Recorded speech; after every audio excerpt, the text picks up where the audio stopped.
ကျွန်တော်ကတော့ဒီပေါ့နော်ဗန်ဒဗတန်တို့နေရာမှာအိုဒီကတ်ကိုပဲကျွန်တော်ကပွဲထွက်စေချင်တယ်အာဆင်နယ်ရဲ့ဘယ်ချမ်းတိုက်စစ်ကလည်းအားနည်းနေတဲ့အခါမှာ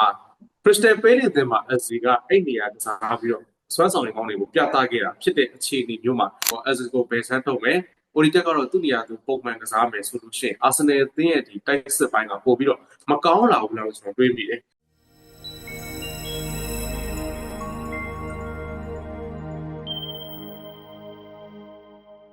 မင်္ဂလာပါကိုရဲလင်းတို့ရေမင်္ဂလာပါကိုကျွေးဟုတ်ကဲ့ပါကျွန်တော်တို့ဒါဒီတစ်ပတ်ပေါ့နော်ဒါ Premier League ရဲ့အကောင်းဆုံးပွဲစဉ်တစ်ပွဲဖြစ်တဲ့ Super Sunday ရဲ့ည7:00နာရီပွဲစဉ်ပေါ့နော် Arsenal နဲ့ Chelsea ပါဒါ Arsenal အတွက်ကျွန်တော်တို့ပြောမှဆိုလို့ရှိရင်လက်ရှိ Premier League ပွဲစဉ်တိုင်းကတော့အရေးပါပါတယ်Chelsea ကလည်းကျွန်တော်တို့နော်ရလက်ကောင်းလေးပြန်ပြီးတော့ယူဖို့လိုအပ်နေတဲ့ပွဲစဉ်တစ်ပွဲဖြစ်တယ်အဲ့တော့ကျွန်တော်တို့စီစဉ်ပုံစံလေးတိုင်းပါပဲ Asian Arsenal ဘက်ကနေပြီးတော့ကိုရဲလင်းတို့ရဲ့အမြင်လေးနဲ့ပေါ့နော်စလိုက်ချင်ပါတယ်အာဆင်နယ်ကဒီလိုမျိုး Title Challenge လုပ်နေတဲ့အခြေအနေပါသူက Chelsea နဲ့ထပ်ပြီးတော့ကန်ရတယ်ဆိုတော့ဒါအာဆင်နယ်ကြော်ဖြတ်ရမယ်နောက်ထပ်တောင်တောင်လို့ပဲကျွန်တော်ကတော့ပြောချင်တယ်ပေါ့နော်ဒါပေမဲ့လည်းအာဆင်နယ်ကဒီအာတီတာရဲ့အာဆင်နယ်ကဒီလန်ဒန်ဒါဘီတွေမှာတော်တော်လေးအခြေအနေကောင်းတာကိုကျွန်တော်မြင်ရတယ်အာတီတာရဲ့ဒီဒါဘီမှာနိုင်တဲ့ percentage ကဒီ60.9%လောက်လို့ရှိတယ်ပြောရမယ်ဆိုသူကင်ထားတဲ့69ပွဲမှာသူက42ပွဲလောက်ထိကိုနိုင်တယ်ပေါ့နော်ဒီ Chelsea နဲ့ပွဲကတော့ပွဲ80မြောက်တော့ဖြစ်သွားလိမ့်မယ်အဲ့ပွဲမှာသူဘယ်လိုရလက်ထွက်လာမလဲဆိုတော့ကျွန်တော်တို့စိတ်ဝင်စားဖို့တော့ကောင်းတယ်ဒါပေမဲ့လည်းလက်ရှိကြည့်တော့ဆိုရင်တော့သူ့ရဲ့ဒီဒါဘီပွဲတွေမှာလန်ဒန်ဒါဘီပွဲတွေမှာသူ့ရဲ့လုပ်ပြနိုင်စွမ်းကတော့တော်တော်လေးကောင်းတဲ့ထဲမှာတော့ပါတယ်အာဆင်နယ်အသင်းအနေနဲ့ဒီအာဒီမှာဆိုရင်ဒီကစားသမားတွေမှားလို့ပေါ့နော်ကစားသမားတွေအမှားလုပ်မိလို့ပေးလိုက်ရတဲ့ဂိုးကြီးအတွက်ကဒီ၄ဂိုးလောက်ထိရှိရဗျဒါသူတို့အတင်ပေးရတဲ့ဂိုးတွေထဲမှာဆိုရင်ဒါကဒီ44%ပေါ့နော်ပြောမှဆိုရင်တော့6ဂိုးမှာသူက4ဂိုးလောက်ကဒီ error ကြောင့်ပေးရတာကစားသမားတို့ကစားသမားတွေ error ကြောင့်ပေးရတာဆိုတော့ဒီချန်ပီယံစုကိုသွားနေတယ်ဒီဖလားတွေမှန်းထားတဲ့အတင်းတင်းအနေနဲ့ကြည့်မယ်ဆိုရင်တော့ဒီကစားသမားတွေအနေနဲ့ပို့ပြီးတော့ view site တင်တယ်ဒီထားတင်တယ်လို့ကျွန်တော်မြင်တယ်ဘာလို့ဒီလိုပြောရလဲဆိုတော့ဒီ Chelsea ဘက်မှာဆိုရင်ဂျောက်ဘတ်ဆိုရှိမယ်အဲဆိုဖာနယ်လက်ရှိမယ်ပါမာရှိမယ်ဒီကစားသမားတွေက light press တွေဘောလုံး light နှိုက်တဲ့အပိုင်းတွေမှာကောင်းတယ်အဲ့လိုမျိုးဒီ Zubi Mandi တို့မှားတာမျိုးတို့ United နဲ့ပွဲမှာဆိုလဲဒီနားလည်မှုလွဲသွားတဲ့အပိုင်းလေးတွေပေါ့ဒါမျိုးလေးတွေကဒီပွဲမှာအများကြီးစကားပြောနိုင်တယ်ဘယ်လောက်ထိစကားပြောနိုင်လဲဆိုတော့ Arsenal ရဲ့ Champion လမ်းကြောင်းကိုပါတခုခုအသိမ်းဆောင်ဖြစ်သွားနိုင်တဲ့အထိစကားပြောနိုင်တာကြောင့်ကစားသမားတွေတက်ပို့ပြီးတော့ view site တင်တယ်လို့တော့ကျွန်တော်ကတော့ဒီမြင်တယ်ပေါ့နော်နောက်တစ်ချက်ကတော့ဒီအာတီတာကဒီ Yogurt ကိုဘယ်လိုကစားလို့ဘယ်လိုကစားခိုင်းရင်အဆင်ပြေမလဲပေါ့နော်ဒါကို तू ကသိသွားတဲ့သဘောမှာတော့ရှိတယ်Yogurt ရဲ့ဒီအဓိကအားသာချက်က तू ကလှုပ်အားကောင်းတယ်တိုးနိုင်တယ်ပါဝါတစ်ခုရှိတယ်ဒီသားသမားကိုနောက်ကလူတွေနဲ့အဲ့လိုမျိုးပေါ့နော်အမြဲတမ်းလုံးထွေးခိုင်းနေတာကြီးကသူ့ရဲ့ကစားအားကိုဒီ short လိုက်တယ်လို့မျိုးပဲပေါ့နော်ဒါမျိုးကိုအာတီတာကမြင်တဲ့အခါမှာသူ့ကိုဒီဘယ်ချမ်းတို့ညာချမ်းတို့အဓိက hash page ညာတွေမှာလိုက်ပြီးဝင်ခိုင်းတယ်အာဆင်နယ်ရဲ့ကစားပုံရဆိုရင်လည်းဒီတောင်မန်တွေကိုချဲထုတ်တယ်အဓိကတော့တန်ဘက်ခံစစ်တောင်မန်တွေကိုချဲထုတ်ပြီးတော့အလဲနေရာကိုဒီဟာလို့ဖော်တာပေါ့အဲ့နေရာတွေကိုတောင်မန်ကစားမှာဖြစ်ဖြစ်ဒီ full back တွေဖြစ်ဖြစ်ဝင်လာမျိုးပေါ့အခုကတော့ဒီ Yogurt ကိုဝင်ခိုင်းတယ်အဲ့ Yogurt ရဲ့တိုးအားတွေအဲ့လိုမျိုးတစ်ချက်လှည့်ပြီးကန်တာတွေအဲ့လိုမျိုးပြေးထွက်သွားတဲ့ကစားမှာတယောက်ကိုဒီလိုက်နိုင်ဖို့ကတော့ခက်တယ် Yogurt ကပို့ပြီးတော့လိုက်ရခက်တယ်သူ့မှာဒီ body frame လည်းကောင်းတယ်ဒီလိုပြေးထွက်သွားတဲ့အားလည်းမြင်တယ်ပောက်ကွဲအားလည်းကောင်းတဲ့ခါမှာသူ့ကိုတားလိုက်ရင်ဒီလိုဖောင်းနေရမှာပြန်ပြီးတော့ပေးရတဲ့ဒီတိုင်းမျိုးတွေဖြစ်လာတဲ့ခါမှာဒီအာတီတာက Yogurt ကိုအဲ့လိုမျိုးအရင်လိုမျိုးနောက်ခါလိုနဲ့လုံးထိခိုင်းတာမျိုးမဟုတ်ဘဲနဲ့သူကိုယ်တိုင်ကစားကွက်မှာပါဝင်ပတ်သက်ခိုင်းတယ်ဆိုတဲ့ပုံစံမျိုးလေးတွေမြင်လာရတယ်ပေါ့နော်Yogurt ရဲ့ form ကလည်းဒီနှစ်ပေါ့ဒီနှစ်မှာတော်တော်လေးကိုမှတက်လာတယ်ဓာရီအစနဲ့တောင်သိတော့မတူတော့ဘူးပေါ့နော်ဒီ Arsenal ရဲ့ကစားပုံမှာလည်းရောညီတွေရှိတာလို့ကျွန်တော်မြင်ရတယ်ပေါ့နော်အဓိကတော့ဒီ Chelsea တင်းမှာဆိုလဲအားနည်းချက်တွေကတော့ရှိတယ်အာဆင်နယ်3ချလေးရမယ့်အားနည်းချက်တွေတည်းကတစ်ခုဆိုရင်ဒါကအမြင်ဘောပေါ့နော်ဒီ Chelsea ကစားသမားတွေကစက်ပီတွေထိန်းတဲ့ပိုင်းမှာလည်းအားနည်းသလိုအမြင်ဘောခေါင်းရှည်တိုက်တဲ့ပိုင်းမှာလည်းအားနည်းတယ်ဒါတွေကအာဆင်နယ်အသုံးချလို့ဖြစ်တဲ့ဒီအားသာချက်တွေလို့တော့ကျွန်တော်ကတော့မြင်တယ်ပေါ့နော်အဓိကတော့ဒီအာဆင်နယ်အသင်းအနေနဲ့ဘယ်လိုပြောအောင်လဲ Chelsea နဲ့ပွဲမှာတော့ဘယ်လိုပဲဖြစ်ဖြစ်ရလက်ကောင်းတစ်ခုပေါ့ရလက်ကောင်းဆိုတာကတော့ရှုံးလို့တော့မဖြစ်ဘူးဗျအဲ့လိုမျိုးရလက်ကောင်းတစ်ခုတော့သူတို့ရအောင်ယူဖို့တော့လိုတယ်မဟုတ်ရင်တော့ဒီ Premier League Champion စုမှာကသူတို့နေပို့ပြီးတော့ pressure များသွားနိုင်တယ်လို့ကျွန်တော်တို့ထင်ပါတယ်ဟုတ်ကဲ့ပါကျွန်တော်တို့ပေါ့နော်ဒီ Arsenal ပေါ့ Arsenal အသင်းကဒီပေါ့နော်ကျွန်တော်တို့ဒီစပါးကိုနိုင်ခဲ့တယ်စပါးကိုနိုင်ခဲ့တာကြောင့် Arsenal အသင်းကတော့သူတို့ရဲ့ Premier League Champion စုအနေထားမှာသူတို့ရှစ်ဆက်နေတယ်အခြေအနေမျိုးမှာရှိတယ် Arsenal ကတော့ ရမှတ်ကတော့သိပြီးတော့ဗောနော်ဒီMan City နဲ့မကွာတော့ဘူးဆိုပေမဲ့ Arsenal ကတော့သူ့ပုံစံနဲ့သူရှေ့ဆက်နေပါတယ်အဲ့တော့ကျွန်တော်ကပြောချင်တာဒီဗောနော်စပါးနဲ့ပွဲမှာ Arsenal ခက်ခဲမယ်လို့ထင်ခဲ့ကြတယ်ဒီလိုမျိုးခက်ခဲမယ်လို့ထင်ခဲ့ကြတဲ့ပွဲစဉ်မှာဂိုးပြက်ကစားနိုင်ခဲ့တယ်ရလက်ကောင်းတစ်ခုကိုယူနိုင်ခဲ့တယ်ရမှတ်ပြည့်ယူနိုင်ခဲ့တာကတကယ်ကိုကောင်းတဲ့စွမ်းဆောင်ရည်တစ်ခုလို့ကျွန်တော်ကတော့ပြောချင်တယ်ဒါပေမဲ့ဒီနေရာမှာကျွန်တော်ပြောချင်တာကအဲ့ဒီပွဲစဉ်မှာ Arsenal အသင်းကအသင်းလိုက်ကောင်းခဲ့တာထက်ဆလို့ရှိရင် Arsenal အသင်းကတူးချင်းကောင်းခဲ့တယ်လို့ကျွန်တော်ပြောချင်တယ်အဲ့ဒီပွဲစဉ်မှာသွင်းကိုတွေရခဲ့တဲ့ကျွန်တော်ပြောမယ်ဆိုလို့ရှိရင်တော့ Yogres တို့ဒီပေါ့နောက်တစ်ခုပြောမယ်ဆိုလို့ရှိရင်SZ တို့ပေါ့နော်ဒီကစားသမားတွေရဲ့စွမ်းဆောင်ရည်ကပို့ပြီးတော့အဓိကကျခဲ့တယ်ပြောမယ်ဆိုလို့ရှိရင်တော့တူးချင်းစွမ်းဆောင်ရည်တွေနဲ့ဒီစပါးကိုအနိုင်ယူသွားတယ်လို့ကျွန်တော်ကမြင်တဲ့အခါမှာတော့ဒီဟာလေးတွေကိုတော့နည်းနည်းမြင်တတ်အောင်ပေါ့နော်ဒါကြည့်ဖို့လိုမယ်အဲ့ဒီပွဲစဉ်မှာ Arsenal ကအသင်းလိုက်ကောင်းလားဆိုလို့ရှိရင်တော့ပြီးခဲ့တဲ့ရာသီတဝက်ကသွားခဲ့တဲ့ Arsenal ရဲ့အသင်းလိုက်ပုံစံမျိုးကိုတော့လက်ရှိအချိန်မှာ Arsenal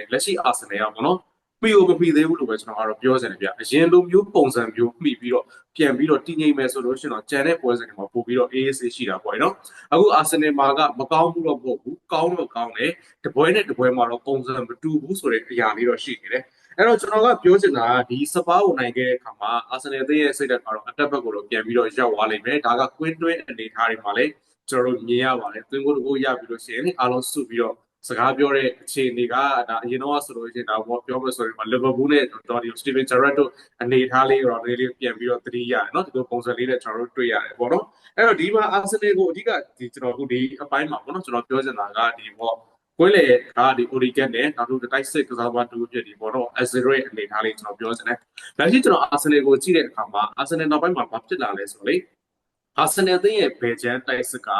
အားနည်းလာတယ်ဆိုတဲ့ပုံစံမျိုးမှာရှိတယ်မာတင်နယ်လီသုံးတယ်အဲ့လိုမဟုတ်ဘူး Trossard သုံးတယ်အဲ့လိုမဟုတ်ဘူးကျွန်တော်ညာချမ်းမှာကျတော့ဆာကာပဲသုံးဒီပေါ်တော့မာရိုအီဂီပဲသုံးအဆင်ပြေတယ်ပြောမှဆိုလို့ကျွန်တော်ဆာကာသုံးရင်တော့ပိုကောင်းတာပေါ့နော်ဒါပေမဲ့မာရိုအီဂီဝင်ကစားရင်လည်းအရင်နှိမ့်နေတာမျိုးတော့မဟုတ်အဆင်ပြေတယ်အခုဒီနေရာမှာစပါးတဲ့ပွဲမှာကျွန်တော်တို့ပေါ့နော်ဟိုအစ်စစ်ကသွင်းကိုနှုတ်ကိုရခဲ့တယ်ဒီလိုမျိုးပဲလူစားဝင်လာပြီးတော့ကျွန်တော်တို့လက်ရှိမှာလည်းခက်ခဲနေတဲ့ကိုဒီကက်ကလည်း Yogres သွင်းကိုသူကဖန်တီးပေးခဲ့တဲ့အခါမှာဒီကစားသမားနှစ်ယောက်ရဲ့ပြီးခဲ့တဲ့နောက်ဆုံးပွဲအနေထားကကျွန်တော်တို့အဆင်ပြေတယ်လို့ကျွန်တော်တို့ပြောလို့ရတဲ့အခါမှာဒီပွဲစဉ်မှာဒီ number 10 row နေရာတော့ဘယ်သူကိုပွဲထုတ်မလဲဆိုတဲ့အရာတစ်ခုရှိတယ်အဲ့တော့ကျွန်တော်ကဘယ်လိုဖြစ်ရှင်လဲဆိုတော့ကျွန်တော်ကတော့ဒီပုံတော့ number 10 row နေရာမှာ Odegaard ကိုပဲကျွန်တော်ကပွဲထွက်စေချင်တယ်ဒီလိုအချိန်မျိုးမှာ Arsenal ရဲ့ဘယ်ချမ်းတိုက်စစ်ကလည်းအားနည်းနေတဲ့အခါမှာ Crystal Palace တင်မှာ SC ကအဲ့နေရာကစားပြီးတော့စွမ်းဆောင်ရည်ကောင်းတွေကိုပြသခဲ့တာဖြစ်တဲ့အခြေအနေမျိုးမှာကျွန်တော်ကတော့ဒီပွဲစဉ်မှာပေါ့နော်ဒီ SC ကိုဘယ်ဆန်းထုတ်မယ်Odegaard ကတော့သူ့နေရာသူပုံမှန်ကစားမယ်ဆိုလို့ရှိရင် Arsenal အသင်းရဲ့ဒီတိုက်စစ်ပိုင်းကပို့ပြီးတော့မကောင်းလာဘူးလားလို့ကျွန်တော်တွေးမိတယ်။လက်ရှိမှာက Trossard ကလည်းဘယ်လိုမျိုးလဲဆိုတော့သူ့စီကရတဲ့ goal လက်တွေကလည်းခုနကမှသိပြီးတော့မရတာကိုတွေ့ရတယ်လို့မာတင်နယ်လီကလည်းဝင်လာပြီဆိုလို့ရှိရင်ဝင်လာတာပဲရှိတာကျွန်တော်အားရစရာမကောင်း။အဲ့တော့ဒီပုံစံလေးနဲ့ဒီပွဲမှာလောက်လာမယ်ဆိုလို့ရှိရင်အသင်းအတွက်ပေါ့နော်အကောင်းဆုံးပုံစံကိုပြန်ပြချင်တဲ့ Odegaard နဲ့အချိန်ရနေပြီဖြစ်တဲ့ကစားသမားနှစ်ယောက်စလုံးကိုကွင်းထဲမှာတပြိုင်နက်ထည့်ထိုင်ပို့ပြီးတော့မကောင်းဘူးလားပေါ့ကျွန်တော်ကတော့ဒီပွဲစုဒီရာလေးကိုတွေ့တယ်နောက်တစ်ခုကတော့တိုက်စစ်မှု Yogres ပေါ့နော် Yogres ကတော့ပို့ပြီးတော့ကောင်းလာတယ်ဒီရာသီမှာအပြောခံရတဲ့တိုက်စစ်မှုနှစ်ယောက်ဆိုလို့ရှိရင်ဒါ Yogres နဲ့ Sesko နဲ့ဒီနှစ်ယောက်ကအပြောခံရတယ်တကယ်လို့ပေါ့နော်မြင်မာတဲ့ကြောင်းရွှေကြီးနဲ့ရောက်လာတဲ့အခါမှာဒါပေမဲ့ရာသီအလေနောက်ပိုင်းနောက်ကနေစပြီးတော့သူတို့နှစ်ယောက်တော်ကြီးကိုကောင်းလာတယ်လို့ကျွန်တော်ပြောလို့ရတယ်နှစ်ယောက်စလုံးရဲ့သွင်းကိုတွေကလည်းတကယ်အဆင့်မြင့်တဲ့သွင်းကိုတွေကျွန်တော်မြင်လာရတဲ့အခါမှာတော့ပြောမယ်ဆိုလို့ရှိရင်တော့ဒီတိုက်စစ်မှုတယောက်အတွက်လည်းကောင်းတယ်နောက်တစ်ခုကကျတော့ Arsenal ကိုပဲပြောလို့ဆိုလို့ရှိရင်တော့ Arsenal အသင်းနဲ့ Yogres နဲ့လည်းအဆင်ပြေလာပြီလို့မြင်တယ်ကိုရဲတော့ပြောရတဲ့အရာလေးကိုပဲပြောမယ်ဆိုလို့ရှိရင်တော့ဟုတ်တယ်ပြိုင်ပွဲနောက်ခံလူတွေကိုဝင်တိုးရတဲ့ဆောင်လို့ရှိရင်ကိုယ်တိုင်နေရာလုကိုရှာဖွေပြီးတော့ရွေးကစားနေတာက Yogres ပို့ပြီးတော့ကောင်းလာတယ်လို့ကျွန်တော်လည်းမြင်ပါတယ်ပေါ့နော်အဲ့တော့ဒီပွဲစဉ်မှာတော့ Arsenal ကတည်ရအောင်ကြလို့မရဘူး Arsenal ကဒီပွဲစဉ်မှာရမှတ်ပြေရဖို့လိုတယ်နောက်တစ်ခုက Chelsea နဲ့တွေ့တိုင်း Arsenal ဟာရလက်ကောင်းတယ်ဆိုတဲ့အရာလေးတော့ရှိပါတယ်အခုနောက်ပိုင်းနဲ့တွေ့တဲ့ပွဲတွေမှာဘယ်လိုပဲကြည့်ကြည့်ကျွန်တော် Arsenal ကအသာကြီးဖြစ်နေတယ်အဲ့တော့နောက်တစ်ခုကအိတ်ကွင်းလေးဖြစ်နေတဲ့အနေအထားမှာတော့ Arsenal ဒီပွဲမှာရမှတ်ယူနိုင်မယ်လို့တော့ကျွန်တော်ကတော့ထင်ပါတယ်ကဲဒါဆိုလို့ရှိရင်တော့ကျွန်တော် Chelsea ဘက်လေးသွားခြင်းနဲ့ပြပြပေးပါဦး Chelsea ကတော့အဓိကဒီ discipline ပိုင်းကတော်တော်လေးအားနေတယ်ထဲမှာပါတယ်အနီက6ကက်အထိတောင်မှတို့ဒီအရင်မှာယူရတယ်ပရီးမီးယားလိမှာတို့အများဆုံးလောက်သွားပြီးတော့ကြာတယ်ပေါ့နော်အဲ့တော့ဘာဖြစ်စေလဲဆိုတော့ကိုကနိုင်နေတယ်ပွဲတစ်ပွဲကိုနိုင်နေတဲ့အခါမှာအနီကက်ပေးလိုက်ရတဲ့အခါဘာဖြစ်သွားလဲဆိုတော့အဲ့ပွဲကတေးလည်းဖြစ်သွားနိုင်တယ်ရှုံးလာတယ်ဖြစ်သွားနိုင်တယ်ပေါ့နော်ဒီဘန်လီနဲ့ပွဲမှာဆိုလဲဒါတက်တည်ပဲ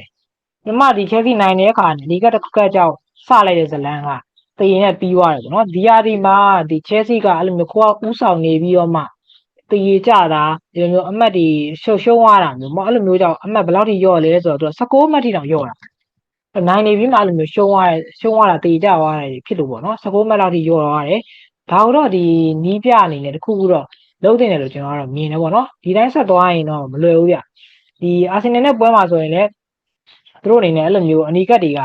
ကပေးရမယ်ဆိုရင်ဒီပွဲလဲသူတို့ကလွယ်ဦးမှာမဟုတ်ဘူးပေါ့နော်ဒီလိုချက်လေးတော့ရှိတယ်နောက်တစ်ချက်ကကျတော့ဒီ Gasto ပေါ့ကျွန်တော်ဒီကစားသမားကိုကြည့်တဲ့အခါမှာဒီကစားသမားကနီးပြတီကြိုက်တဲ့ပုံစံတစ်ခုမှရှိတယ်ဘယ်လိုမျိုးလဲဆိုတော့ဒီမင်းအနေနဲ့ဒီကွန်းလေအသက်ဆင်းကစားဆိုလေကဆိုကကစားမှာပဲအလေကျော်ဝင်နေဆိုလဲဝင်တယ်အဲကစားပြီးတယ်ဘယ်ကနေအလေကျော်ကိုဝင်ဆိုလဲဝင်တယ်အဲတော်လေးကောင်းတယ်ဗျအဲဂတ်စတိုနဲ့ပတ်သက်ဒေထားမိတာဒီကစားမားကနီးပြတွေလိုလိုကစားခိုင်းလို့ဖြစ်တယ်ကစားလို့ရရဆိုအခြေအနေမျိုးမှာရှိရဲ့ကစားသမားလို့ကျွန်တော်ကတော့ဒီပြောချင်တယ်ပေါ့နော်နောက်တစ်ချက်ကတော့ဒီအခုလိုမျိုးအနီးကပ်ကြောက်နောက်ခံလိုကလည်းပွဲပယ်ခံရတယ်ဒီလိုအခြေအနေမျိုးမှာချက်စီရဲ့ဒီဒဏ်ရာရလူစင်းကလည်းတိတ်တော်လေးတော့အဆင်မပြေဘူးကူကူရဲလာမကစားနိုင်ဘူးအစတက်ဘောင်မပါဘူးဒီပွဲမှာဒါကဒီချက်စီရဲ့ကစားပုံတစ်ခုပေါ့နော်ကစားကွက်တည်တဲ့ပန်းရောအသင်းရဲ့ကစားပုံတစ်ခုကအများကြီးစကားပြောတယ်အများကြီးထိခိုက်စေတယ်လို့ကျွန်တော်ကတော့မြင်တယ်ပေါ့နော်နောက်တစ်ချက်ကကျတော့ဒီအာဆင်နယ်ကိုဘယ်လိုအခွင့်အရေးတွေယူလို့ရမလဲကျွန်တော်ပြန်ကြည့်တဲ့အခါမှာကျတော့ဒီ long shot တွေပေါ့ area ထိကကန်ချက်တွေနဲ့လည်းဒီ Chelsea တင်းနေနဲ့အခွင့်အရေးယူလို့ရတယ်ကိုပါမာတို့ပါလို့ဆိုရင် area ထိကနေကန်တဲ့ဘက်မှာသူကအားမပါဘူး accuracy ပေါ့နော်တိကျမှုကိုဦးစားပေးဒီကန်ချက်မျိုးတွေကတော်လေးဟိုမှာဒီပွဲစဉ်မှာလှုပ်ဖြစ်နိုင်တယ်လို့တော့ကျွန်တော်ကတော့ဒီမြင်တယ်ပေါ့နော်ဒီအာဆင်နယ်အနေနဲ့ဒီပထမလန်ဒန်ဒါဘီပေါ့နော်စပါးနဲ့ကန်ထားတဲ့ပွဲကနေမတူဘူးဆိုတာကကျတော့ Chelsea ကကျတော့ဘောလုံးကောင်းကောင်းကစားတတ်တဲ့တင်းထဲမှာပါတယ်လက်ရှိနေတာကိုပြောတာပေါ့နော်ဒီနောက်ကနေပြီးတော့ဒီတက်စစ်ကိုတွားတဲ့အပိုင်းမှာဘလို့ဘလုံးတည်သွားရမယ်ဘလို့ဘလုံးဆင်ရမယ်ဆိုတော့သိရဲ့အသင်းထဲမှာတော့ Chelsea ကပါတယ်ဒီချက်ကလည်းဒီစပါးနဲ့မတူဘဲနဲ့အာဆင်နယ်ကိုခက်ခဲစေတယ်အာဆင်နယ်ဒုက္ခပေးနိုင်တယ်ဆိုတဲ့အချက်တွေထဲမှာ Chelsea အသင်းရဲ့ဒီကစားပုံတွေကျွန်တော်တို့ကထည့်ပြီးတော့စဉ်းစားဖို့လိုမယ်လို့ကျွန်တော်ကတော့ထင်တယ်နောက်တစ်ချက်ကကြတော့ဘယ်လိုပြောရမလဲ Chelsea ကအခုနောက်ပိုင်းအာဆင်နယ်နဲ့တွေ့တဲ့ပွဲတွေမှာဆိုရင်နိုင်ရင်တလို့လေးဖြစ်လာတယ်သူ့အနေနဲ့ပုံစံကောင်းတစ်ခုမြင်ပြလာတယ်ဒီအာဆင်နယ်ကိုနိုင်တော့မလို့ပုံစံမျိုးလေးတွေ့ရတယ်ပေါ့နော်အဲ့တော့ဒီအချိန်တွေကလည်းဒီပွဲမှာအများကြီးစကားပြောနိုင်မယ်လို့တော့ကျွန်တော်ကတော့ထင်တယ်အဓိကတော့ဒီအာဆင်နယ်ဘက်မှာကြည့်မယ်ဆိုရင် pressure ရှိတယ်သူတို့ကဒီပွဲမှာတခုဖြစ်သွားရင်ဆိုတော့ pressure ရှိတယ် Chelsea ကတော့အဲ့လို pressure မရှိဘူးငါတို့ဒီပွဲမှာငါတို့တည်ကြလေအာဆင်နယ်ဒုက္ခရောက်မယ်ငါတို့နိုင်သွားရင်လည်းအာဆင်နယ်ဒုက္ခရောက်မယ်ဆိုတဲ့ပုံစံကြီးကတော်တော်လေးဟိုမှာအဆင်ပြေတယ်အဲ့ဒီခံစားချက်တစ်ခုတည်းနဲ့ဒီမျိုးလိုအပ်တဲ့ရလဒ်တစ်ခုကိုပုံဖော်နိုင်စွမ်းရှိလိမ့်မယ်လို့တော့ကျွန်တော်တို့ထင်ပါတယ်โอเคပါချက်စီကိုကျွန်တော်တို့ပြောမယ်ဆိုလို့ကျွန်တော်လက်ရှိမှာဒီသင်းကအချက်လက်တွေပြန်ပြီးတော့ကြားလာတယ်ဒါ league ဒဏ်လေးပေါ့နော်အဲ့နှစ်သင်းကိုအင်ကွင်းမှာနှစ်ပွဲဆက်တည်ကြခဲ့တယ်ဆိုတဲ့အခြေအနေမျိုးကပြောမယ်ဆိုလို့ရှိရင်ရမှတ်နေတာဖြုံးနှီးခဲ့တာပဲဗျကျွန်တော်ကတော့ဒီလိုပဲပြောချင်တယ်ပေါ့နော်လက်ရှိချက်စီကိုကြည့်မယ်ဆိုလို့ကျွန်တော်အားရစရာသိမရှိဘူးအားရစရာမရှိတာတွေများတယ်ဘယ်လိုမျိုးလဲဆိုတော့ဒဏ်ရာတွေများတယ်ပွဲပယ်ခံထားတဲ့ကစားသမားရှိတယ်ဒီလိုအခြေအနေမျိုးမှာပုံမှန်ခြေစွမ်းအောက်ကိုရောက်နေတယ်ကစားသမားတွေလည်းရှိတဲ့အခါမှာဒီအရာကကျွန်တော်တို့ပြောလို့ဆိုလို့ရှိရင်တော့ဒီပြရိုစင်ညာအတွက်လောက်ရကန်ရထက်တဲ့အရာတွေဖြစ်တယ်ပေါ့နော်ဒါပေမဲ့ Chelsea ကတော့ဒီပွဲစဉ်မှာရှိတဲ့လူတွေအကောင်းဆုံးပွဲထုတ်လို့ရတဲ့အနေအထားမျိုးလေးတော့ရှိနေတယ်ဒါပေမဲ့ဒီထက်ပိုပြီးတော့လုပ်လို့တော့မရတော့ဘူးပွဲထွက်လူစင်းကိုတော့အကောင်းဆုံးပွဲထုတ်လို့တော့ရတယ်ဒါပေမဲ့အရန်ခုံကနေပြီးတော့ဝင်လာမဲ့ကစားသမားအပိုင်းမှာတော့တော်လေးကိုအားနည်းနေတဲ့ Chelsea လို့ပဲကျွန်တော်ကတော့ပြောချင်တယ်ပေါ့နော်အဲ့တော့ဒီပွဲစဉ်မှာကျွန်တော်အဓိကတွေးတဲ့အရာကလေဒီပွဲစဉ် Chelsea ရလက်ကောင်းမကောင်းဆိုတာကဒီပြရိုစင်ညာနဲ့ဆိုင်တယ်လို့ကျွန်တော်မြင်တယ်ဒီပြရိုစင်ညာရဲ့ဒီလုံနိုင်စွမ်းကဒီပွဲစဉ်မှာအရန်အရေးပါတယ်လို့ကျွန်တော်မြင်တယ်ဘယ်လိုမျိုးလဲဆိုတော့ရှိတဲ့လူနဲ့အကောင်းဆုံးပွဲထုတ်လို့ရတဲ့လူစင်းတစ်ခုကိုပိုင်ဆိုင်ထားတာကလည်းကျွန်တော်တို့တွေးကြည့်မယ်ဆိုလို့ရှိရင်တော့ကောင်းတဲ့အရာတစ်ခုလို့ကျွန်တော်တို့ပေါ့နော်တွေးကြည့်လို့ရတယ်ကျွန်တော်ပြောချင်တာကသူက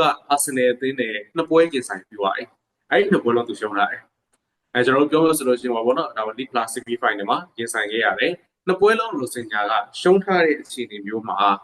ဒီနှစ်ပွဲမှာအာဆင်နယ်ရဲ့အကြောင်းကိုအခုလောက်ဆိုရင်သူကကြက်မိနေလောက်ပြီလို့ကျွန်တော်ထင်တယ်ဒီလိုမျိုးဖြစ်နေပြီလို့လည်းကျွန်တော်မျှော်လင့်တယ်ဘယ်လိုပြောလဲဆိုတော့ကျွန်တော်တို့ဆိုပါစို့ဗျာဒီအသင်းနဲ့ဒီအသင်းပေါ့အသင်းကြီးနဲ့အသင်းလေးပေါ့နော်ကျွန်တော်တို့ပြိုင်ပွဲနှစ်ခုမှာတွေ့တယ်ပေါ့ပရမောဆုံး Premier League မှာတွေ့ရပဲထားပါတော့အဲ့အသင်းကြီးကအသင်းလေးကိုအေးစစ်နိုင်သွားတယ်ပေါ့နောက်တဲ့ short track ပြိုင်ပွဲတစ်ခုမှာတွေ့ပြီဆိုလို့ရှိရင်အသင်းကြီးကအသင်းလေးကိုကောင်းကောင်းဘယ်တော့မှမနိုင်တော့လွယ်ကူမနိုင်တော့ဒီလိုမျိုးပဲ short track ပြိုင်ပွဲတစ်ခုမှာတွေ့တယ်အသင်းကြီးကနိုင်သွားတယ်ဒီလိုနဲ့ကျွန်တော်တို့ပေါ့နော် Premier League မှာလာပြီးတော့တွေ့တဲ့အခါမှာအသင်းကြီးကခက်ခဲဖြစ်သွားတယ်ကျွန်တော်ပြောချင်တဲ့သဘောတရားကအသင်းတွေကကစားရတာ ဒီအသင်းနဲ့ဒီအသင်းပဲဆိုကစားတာအရင်စိတ်လာလို့ရှိရင်တသင်းနဲ့တသင်းကြက်မိသွားတယ်ဒီလိုအခြေအနေမျိုးမှာဘယ်လိုမျိုးလဲဆိုတော့အောက်ကနေပြီးတော့ကစားတဲ့အသင်းကဒီအပိုင်းမှာကြက်မိတဲ့အပိုင်းမှာပို့ပြီးတော့ကောင်းသွားတယ်ဆိုတဲ့အခြေအနေမျိုးလေးရှိတယ်အခုပွဲစဉ်ကအသင်းကြီးအချင်းချင်းကစားရမယ်ပွဲအဲ့တော့ပိုတော်မှကြက်မိအောင်မယ်ကျွန်တော်ဒီလိုမြင်တယ်အဲ့တော့အရှိနှစ်ပွဲမှာ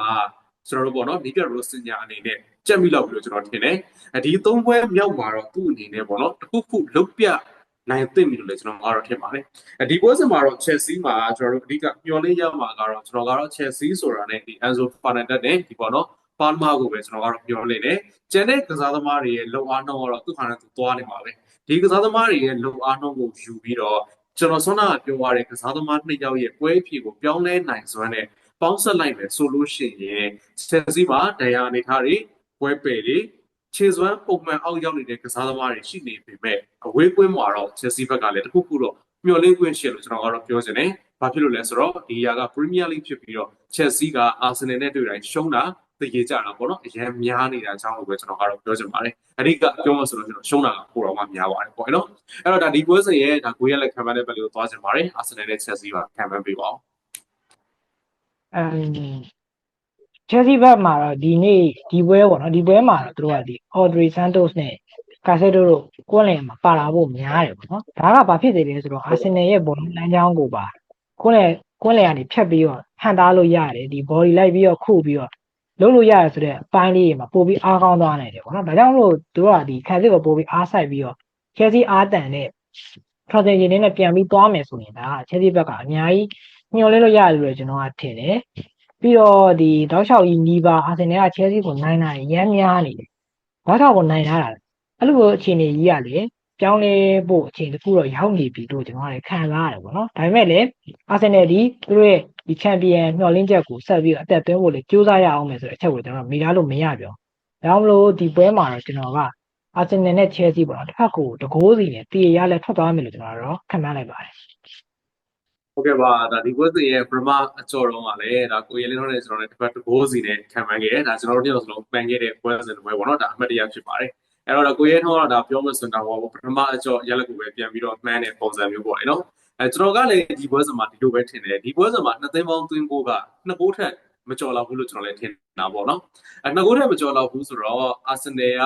Chelsea ကို1-0နဲ့နိုင်မလား2-0နဲ့နိုင်မလားဒါမှမဟုတ်တစ်ဖက်တစ်ကိုးစီတည်ကြမလားဆိုတော့ပေါ့နော်ဒီ၃ခုတွေကတခုလို့ကျွန်တော်လည်းတွေးမိတယ်ဒါပေမဲ့ Chelsea ဘက်ကနိုင်မလားဆိုလို့ရှိရင်တော့မနိုင်လောက်ဘူးပဲပြောရမယ် Arsenal အိမ်ကွင်းမှာတော့ရှုံးသွားလောက်တဲ့အထိတော့ Premier League Champion ဆိုတော့ Arsenal ဘလို့မှအခြေအချောခံမှာမဟုတ်ဘူးဘာဖြစ်လို့ဆိုတော့စပါးနဲ့နေ့မှာသူတို့မှလည်း Champion ဖြစ်ချင်တာတော်တော်လေးကိုရှိနေရဆိုတဲ့ပုံစံမျိုးကိုကျွန်တော်တို့တွေ့ရအောင်သူတို့မှဒီစိတ်ဓာတ်နဲ့ဒီပြိုင်ပွဲမှာသွားနေတာကိုတွေ့ရတဲ့အခါမှာအဲ့တော့ကျွန်တော်ကစဉ်းစားကြည့်တဲ့အခါမှာဒီပွဲမှာ2-0နဲ့2-6မရှိနဲ့ပေါ့နော်တကိုးနဲ့နှစ်ခုတည်းတစ်ခုရွေးဆိုတဲ့ပုံစံမျိုးကိုတွေ့ရတဲ့အခါမှာကျွန်တော်ကတော့ဒီပွဲစဉ်မှာတော့ Asian Arsenal ကိုဒါအနိုင်ပေးလိုက်တာပို့ပြီးတော့အဆင်ပြေမလားပေါ့နော်ကျွန်တော်ဒီလိုမျိုးတွေးတယ်အဲ့တော့ကျွန်တော်ကဒီပွဲစဉ်မှာ Arsenal ကိုကျွန်တော်အနိုင်ပေးပါတယ် Arsenal နိုင်မယ်2ဂိုးမရှိတော့နဲ့နိုင်သွားမယ်လို့ကျွန်တော်ကတော့ခံမှန်းလိုက်ပါတယ်ဟုတ်ကဲ့ပါကျွန်တော်ရဲ့ဒီဘိုင်းကတော့ဒီလောက်ပါပဲပေါ့နော်ဒါကျွန်တော်တို့ဒါအချိန်တစ်ခုပေးပြီးတော့ဒါဆွေးနွေးသုံးသပ်ပေးခဲ့တယ်ကိုရဲလင်းထုံးကိုကျေးဇူးတင်ပါတယ်ကြည့်ရှုပေးခဲ့ကြတယ်ပရိသတ်တွေကိုလည်းကျေးဇူးတင်ပါတယ်ဒီဘိုင်းကိုတော့ဒီနေရာမှာပဲကျွန်တော်မယ်လို့ပြောချင်ပါတယ်ဗျာကျေးဇူးတင်ပါတယ်